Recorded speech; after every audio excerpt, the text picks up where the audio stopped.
Dans ce cimetière du jardin botanique de Limbé reposent plusieurs soldats du Commonwealth tombés sur le théâtre des opérations pendant la Grande Guerre de 1914 à 1918. C'est en communion avec le peuple britannique que la cérémonie solennelle du Remembrance Sunday s'est déroulée à Limbé, souvenir des soldats du Commonwealth décédés ensevelis sur le territoire camerounais. The Remembrance Day, ou le jour du souvenir, est une commémoration mondiale. Elle n'est pas restreinte aux pays du Commonwealth et concerne toutes les nations qui ont payé le lourd tribut des désastres causés par la Première Guerre mondiale.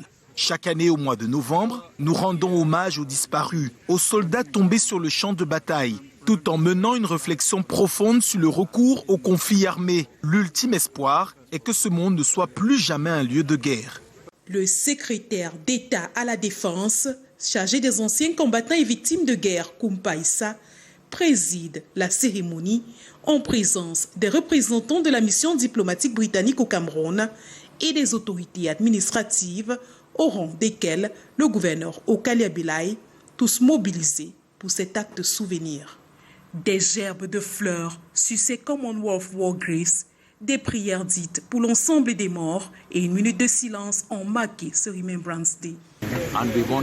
Nous porterons à tout jamais le deuil des victimes de guerre et nous ne cesserons jamais de marteler que le conflit armé n'est pas une option. Les moyens pacifiques sont l'unique solution. À travers cet événement, le Commonwealth War Graves Commission marque son engagement à se souvenir à perpétuité des 1,7 million d'hommes et de femmes des forces du Commonwealth, dont plus de 150 pays qui sont morts pendant les 2 guerres mondiales, reconnaissant l'importance de la paix pour toute société.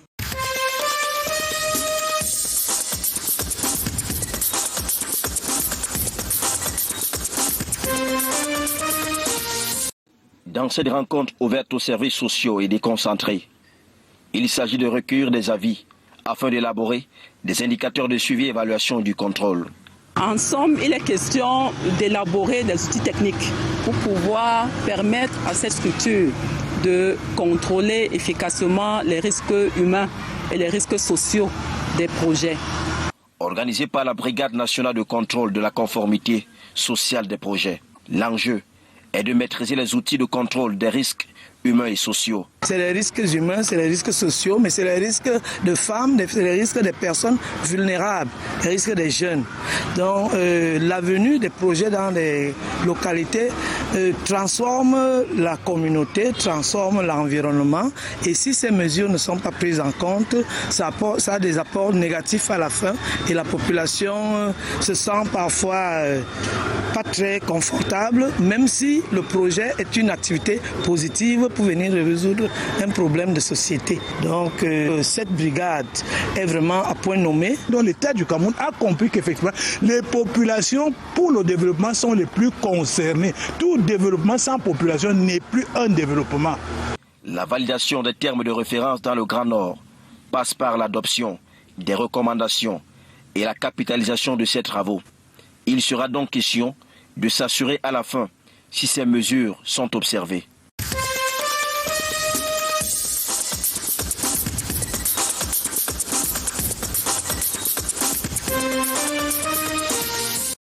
Le personnel de la délégation départementale du ministère des Transports de la Ménois viennent de prêter serment ce 10 novembre 2022 dans la salle d'audience du tribunal de Tchang.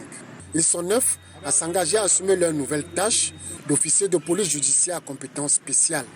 En votre qualité d'officier de police judiciaire, vous serez chargé conformément aux dispositions de l'article 82 du Code de procédure pénale de constater les infractions relatives au transport, d'en rassembler les preuves, d'en rechercher les auteurs de complices et le cas échéant de les reparler.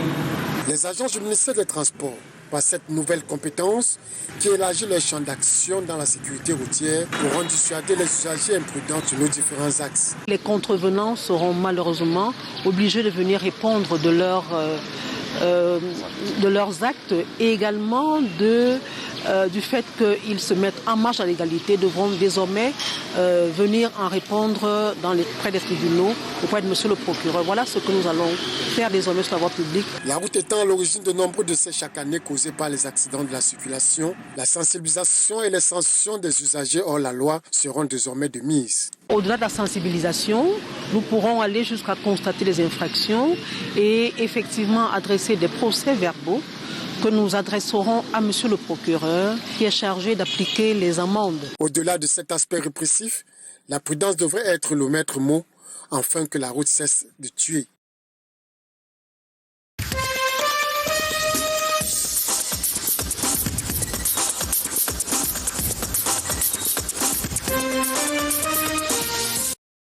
La lutte contre la consommation des stupéfiants et la vie chère ont constitué l'essentiel des débats à cette dernière réunion de coordination administrative de l'année. Pour le premier point, le taux de consommation des drogues et stupéfiants est estimé à 1,18% pour l'année scolaire écoulée et l'âge des consommateurs varie entre 14 et 19 ans.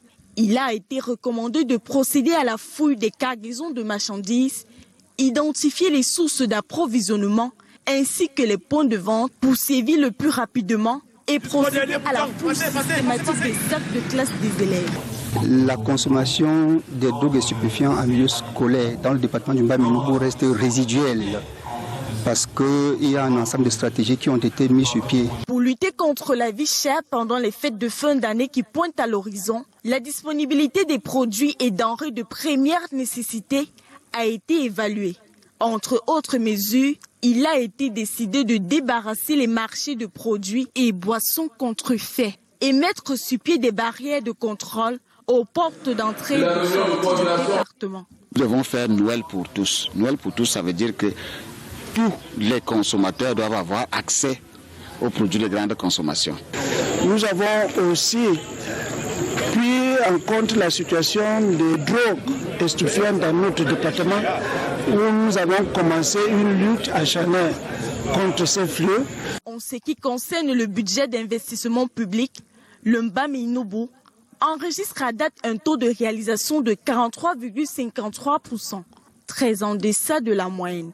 L'autorité administrative a fustigé la situation avant de demander aux gestionnaires de crédit de veiller à la qualité de la dépense.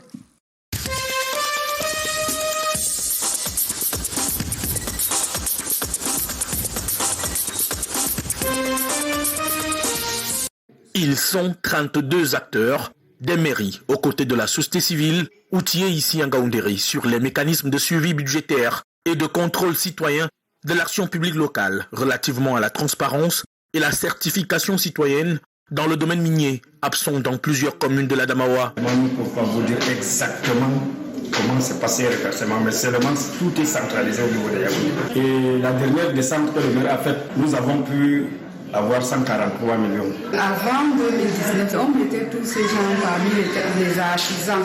C'est que les recettes minières connaissent une amélioration non négligeable depuis 5 ans au moins dans certaines collectivités territoriales décentralisées de la région, malgré le non-transfert des compétences à ces dernières par le département ministériel en charge. Cependant, ces recettes ne contribuent pas assez à la réalisation des projets communaux, pendant que les ressources locales et l'environnement prennent chaque jour un coup. Nous sommes quittés de 0 francs, pratiquement 13 500 000 par an au niveau de la commune de Mbé. Ça, c'est en ce qui concerne la taxe sur le transport des produits de carrière. Les notices d'impact environnemental constituent entre autres une source de revenus financiers pour les collectivités.